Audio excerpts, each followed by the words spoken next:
hope of the universe. I am the answer to all living things that cry out for peace.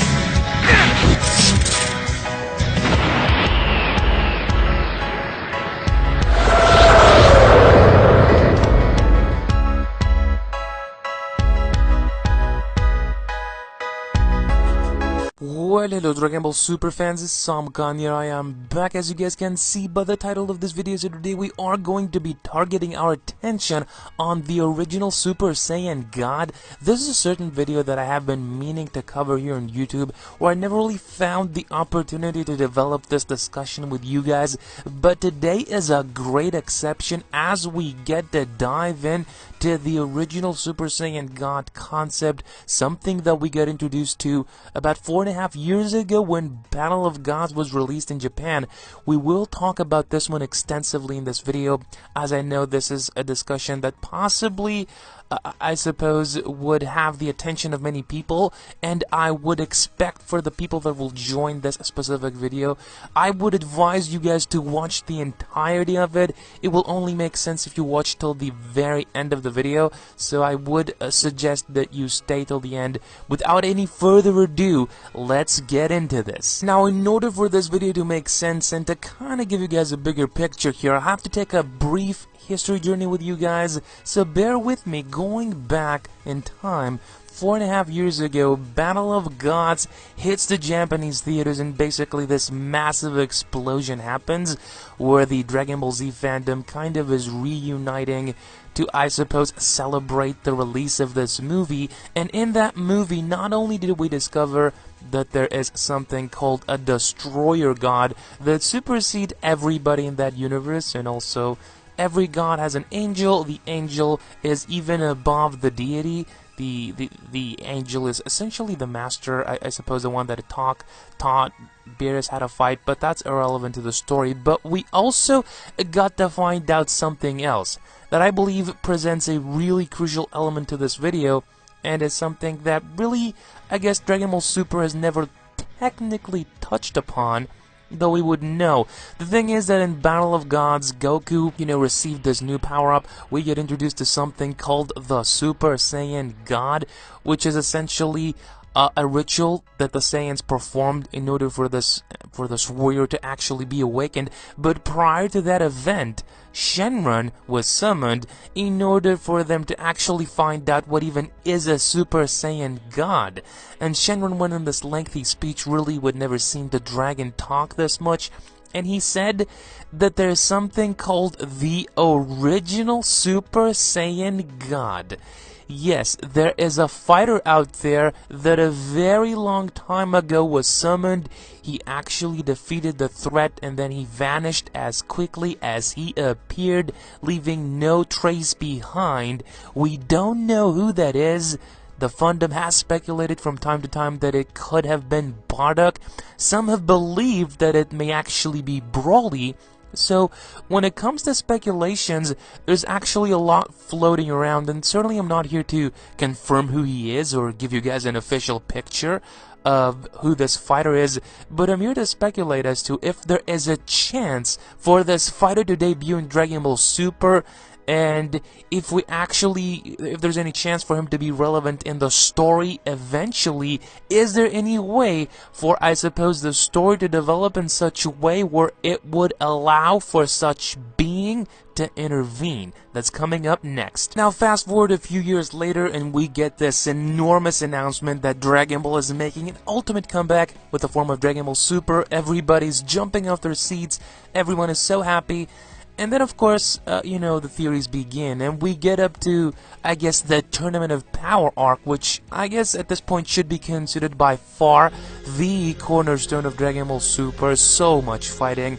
It gets so close to resembling Dragon Ball Z, but at the same time, there being a clear distinction of Dragon Ball Super being an entity of its own, which is important, I guess, honoring Dragon Ball Z, but also presenting something new to the table. And I believe Dragon Ball Super is making that happen beautifully with this arc, as it blends fighting along with actually introducing more awesome fighters, powerful opponents, and new form for Goku. So the thing is that before this arc, we really didn't know what the rest of the gods looked like.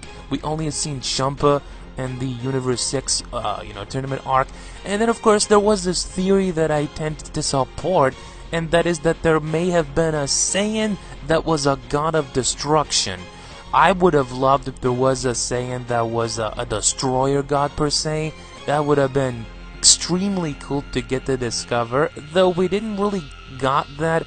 But what we did get to see was, I guess, all the 12 gods that exists out there. But even though we have not seen a destroyer god that is a Saiyan, we know that there are 5 beings that they possess the most powerful in the entire multiverse. Now, if there is one thing that Dragon Ball is great and notorious for, and that is undeniably to be leaving question marks to the audience, and I believe that having us get to discover that there are 5 beings that are basically almighty, they are at the top of the leaderboard. We know that there are 5. The Grand Priest is one of them. We have no clue who are the rest 4. And I guess wouldn't be so awesome if one of those 4 entities is a Saiyan that is so powerful throughout the span of time, he's thousands of years old, that he was able to attain an unbelievable and inconceivable amount of power, to the point that it is such a significant presence that he could be one of the top fighters in the actual multiverse. And wouldn't it make sense, you guys? Goku and Vegeta started early Dragon Ball Z, and you can hardly recognize him at the Cell Saga, let alone the ending of Z. We are not even counting Dragon Ball Super. Now, I don't really know if Super is eventually going to introduce of this original Super Saiyan God. It would certainly make a lot of sense. They've left an opportunity open, like a door open, for us to see something like this potentially actually unveil and the continuity of the story, and it would certainly make for an incredible arc, and I will get into how something like this could work in Super. I'll get to that in a moment. But what I basically wanted to say is that I cannot stress out enough just how powerful could a Saiyan of that caliber be. Can you imagine a being like that? And it would so much fit the concept of Dragon Ball, because Saiyans are basically the cornerstone of the show.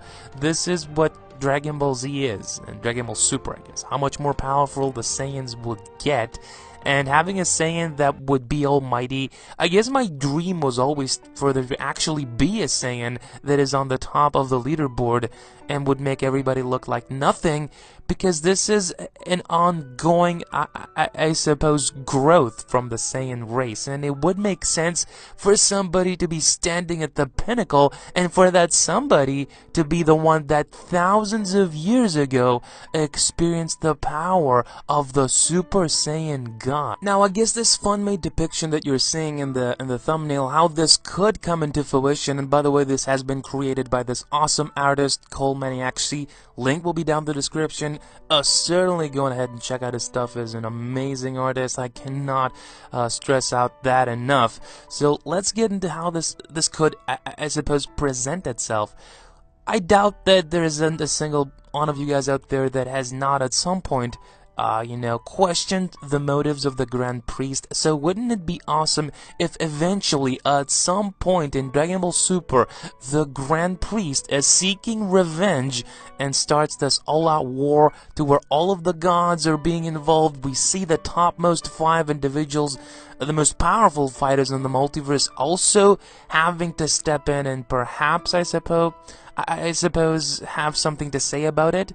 That would be incredibly cool, but wouldn't it be awesome if at some point the Grand Priest goes as far as wanting to destroy everything or something to that effect, and this almighty being is in a way forced to stop the Grand Priest from extracting some sort of a revenge and saving the world, I suppose. That would be an insane arc. We're talking about a crisis the likes of which the Dragon Ball universe has never before witnessed. Something so insane that would force a being like that to step in and save the day. That's if an arc like that is ever to be released in Dragon Ball Super, I can't even begin to fathom the amount of success that something like this could possibly receive. This could even be an actual movie, come to think of it. If there's ever going to be a 2018 movie, this would have been the perfect storyline for it. I cannot stress that out enough. So let me guys know how you feel when it comes to something like this. This was my whole lengthy speech. Hopefully you guys enjoyed this little video of mine, this fun-made video. Let me know if you did. How would you feel about the original Super Saiyan God? How would you picture him? This is a great depiction. It shows that he's old. It shows that, you know, basically he's been around. He's done everything, and that he basically possesses a tremendous amount of power that has been perfectly established by this picture. So let me guys know how you feel about this, but I hope you guys enjoyed. If you did, please go ahead and hit this video up with a like, you guys. Share the video, share my channel, share my content, so that more fans of Dragon Ball Super can get to see the channel. And if you are a fan, as always, don't forget to subscribe for more awesome daily content. But I hope you guys enjoyed. Well, I'm Sam Khan signing off here. Ciao, adios, goodbye.